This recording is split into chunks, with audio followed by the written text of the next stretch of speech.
Jumpa lagi di video saya. Kali ini saya akan sedikit share mengenai tutorial cara setting mikrotik dari awal untuk pemula sampai bisa digunakan untuk usaha RT RW-Net. Nah, di sini kita cukup download dan buka aplikasi Windows. Saya perbesar seperti ini tampilannya. Kemudian kalian colokkan mikrotik kalian ke laptop atau PC kalian. Ketika sudah terhubung, maka akan muncul tampilan seperti ini ya. Ini artinya mikrotik kalian hadir atau terdeteksi. Ini MAC address-nya, IP address masih kosong. Ini mereknya ya, identify. Kemudian ada versinya di sini. Ada seri dari mikrotiknya juga, seri mesinnya ya. Kalian cukup klik saja, kemudian loginnya admin, passwordnya kalian kosong saja karena masih default ya. Biasanya untuk default password tidak ada. Kalian klik connect. Kita masuk ke interface dulu ya. Di interface ini ada Ethernet 1, 2, 3, 4 dan WLAN, tapi masih nonaktif ya. Kita tidak akan gunakan WLAN. Ya, kita bahas Ethernet 1, 2, 3, 4 sesuai dengan port yang ada di mikrotik. Jadi interface ini adalah perangkat antarmukanya gitu ya. Jadi antarmukanya ya port itu sendiri gitu kan, dari perangkat keras. Port Ethernet, ada Ethernet 1, 2, 3, 4 gitu. Saya rasa paham lah ya kalau ini. Nah, untuk mempermudah kita lakukan penamaan terlebih dahulu. Ethernet 1 ini nantinya akan kita hubungkan ke ISP atau modem daripada ISP-nya. Bisa IndiHome, Republik atau yang lainnya, silakan. Atau mungkin pakai GSM yang apa. Intinya ini yang ke ISP, yang ke sumber internet. Makanya saya akan beri nama di sini internet. Kita klik OK. Nah, ini dia namanya sudah berganti internet untuk port atau Ethernet 1. Nah, jadi sebelum setting IP address saya biasanya setting ini ya untuk penamaan. Jadi kita tidak bingung nantinya difungsikan untuk apa. Itu saja sih sebetulnya tujuannya. Kemudian port 2 saya akan gunakan untuk langsung ke hotspot ya. Hotspot 1 gitu aja. Oke.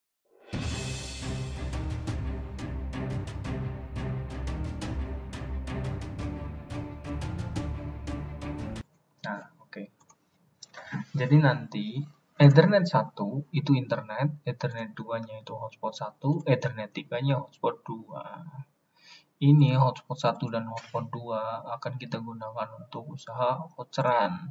Sedangkan untuk jalur PPPoE biasanya untuk klien rumahan.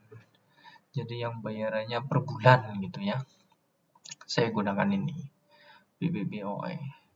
Setelah penamaan selesai, kita masuk ke bagian setting IP ya. Setting IP, Internet Protocol.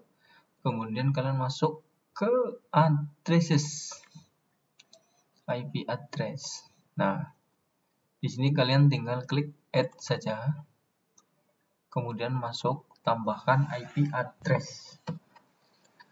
Biasanya kebanyakan ISP itu dia menggunakan kelas C. Jadi kita ikuti saja ya.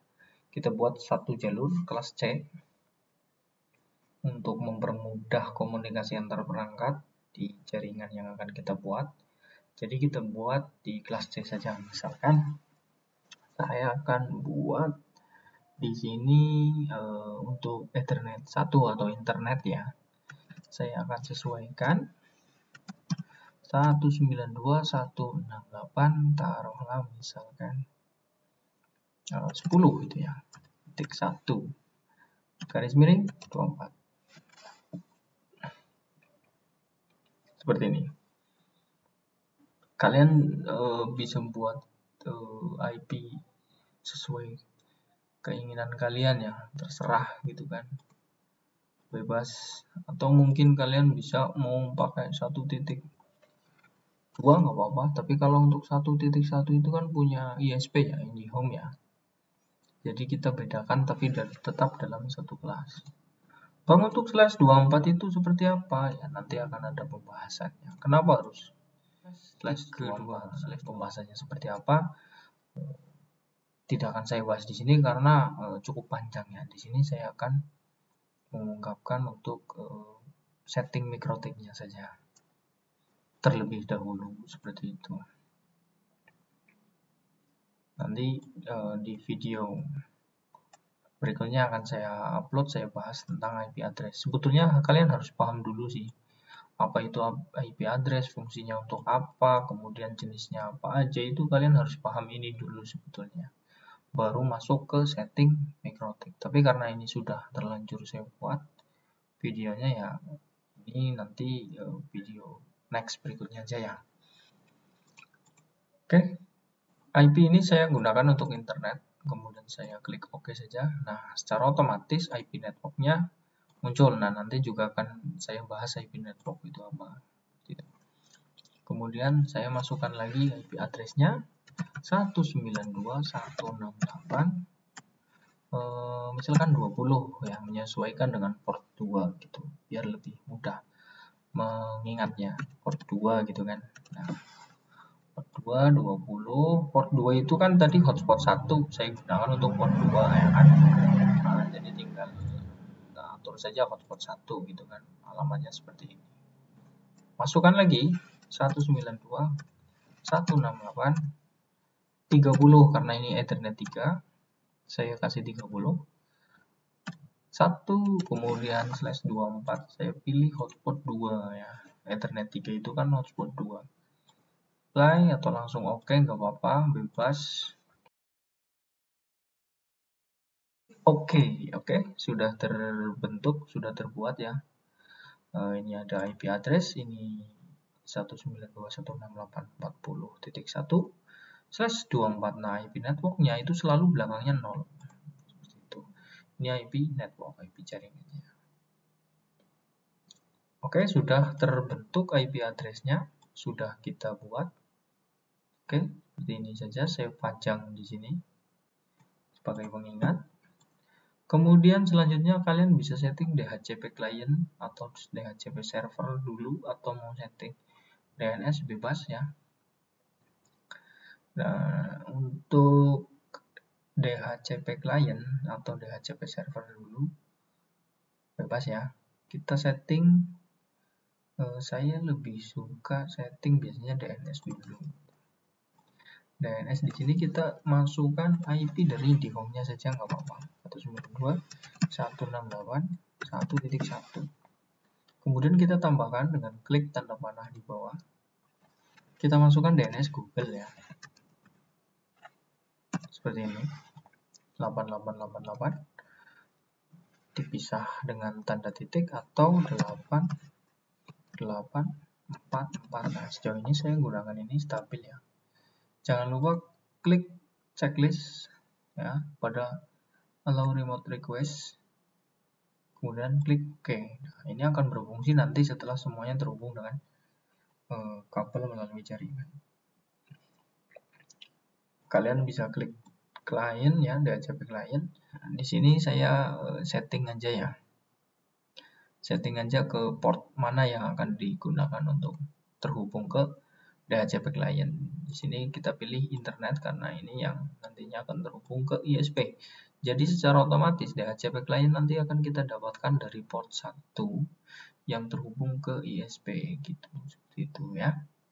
Oke, seperti ini aja. Kalian tinggal tentukan portnya, klik OK. Nah, di sini merah dan statusnya stop karena memang belum kita colokkan kabelnya ke ISP. Seperti itu ya, teman-teman ya. Mudah-mudahan cukup mudah untuk dipahami. Kemudian kita setting DHCP server. Ini DHCP client, ini DHCP server. Untuk DHCP server ini adalah gimana ya jelasinnya ya. DHCP server ini nantinya yang akan kita berikan kepada klien-klien di hotspotan kita ya. Jadi kita akan setting DHCP servernya per perangkat yang akan kita gunakan sebagai hotspot tadi, berarti di Ethernet 2 dan Ethernet 3 gitu. Ethernet 1 nggak usah kita setting DHCP server, karena DHCP server ini nantinya fungsinya dia menyediakan alamat IP untuk masing-masing klien hotspotnya seperti itu. Jadi kita setting di hotspot 1 saja dulu pelan-pelan. Nah seperti ini DHCP address space. Nah ini dia akan muncul alamat IP networknya dulu ya. Kemudian gateway for DHCP network, tentunya yang pertama, alamat IP yang pertama biasanya yang digunakan untuk gateway DHCP-nya ya, jaringan. Next, kemudian ada addresses to give out. Ini lebih ke semacam IP pool atau IP yang disediakan untuk klien-klien yang terhubung nantinya ya. Jadi dimulai dari 192.168.20.2. Kenapa titik 2 nggak titik 1? Karena tadi satunya sudah dipakai untuk gateway ya, seperti itu, 2 sampai 254. Jadi alamat IP ini disediakan untuk sekitar 254 perangkat seperti itu. 250-an perangkat gitu ya, yang cukup banyak. Itulah sebabnya kenapa kita pakai yang /24 tadi. Kalau yang /25 semakin tinggi itu justru malah IP untuk hotspot yang juga tidak begitu banyak. Oke, klik next saja. Itu nanti kita bahas nanti. Oh, blank ya teman-teman ya. Tiba-tiba si router restart sendiri nih routernya. Oke, kita ulangi. Kita klik di bagian hotspot, next, kemudian DHCP address, kan tadi terlalu lama mungkin teman-teman. Next lagi, kemudian ini tadi ya pembahasan kita terakhir, range-nya. Next, kemudian ada DNS server. Nah, DNS di server ini ya sesuai yang tadi kita setting di DNS itu ya, ada IP dari ISP-nya, kemudian IP Google. Mau ditambahkan lagi bisa, enggak juga nggak apa-apa, minimal ini ya 2 cukup lah. List time. Nah, di sini ada keterangan list time 10 detik. Jadi ketika perangkat tidak terhubung selama 10 detik, tidak aktif selama 10 detik, maka akan diperbarui statusnya. Intinya itu. Next. Oke, setup has completed successfully. Oke. Nah, ini dia DHCP 1. DHCP 1 apa? Hotspot 1. Nah, listingnya sudah DHCP pool 0 ya, ini masuknya. Kemudian ini ada networknya juga sudah masuk. Di bagian network di releases cuman ada aktif ini ya laptop yang saya gunakan. Nanti kalau banyak yang terhubung juga otomatis akan banyak daftarnya di sini di list ini. Oke, DHCP server sudah, DHCP client sudah. Tadi DNS sudah ya. Oh ya, DNS sudah. Ini saya perkecil saja. Oke, cukup sekian dulu ya video dari saya. Kita sambung lagi di next video part 2. Ada setting hotspot dan konfigurasi yang lainnya ya. Mudah-mudahan jelas apa yang saya sampaikan. Jangan lupa subscribe dan nyalakan notifikasinya agar kalian bisa dapetin terus info update videonya. Terima kasih sudah menonton dan semoga bermanfaat.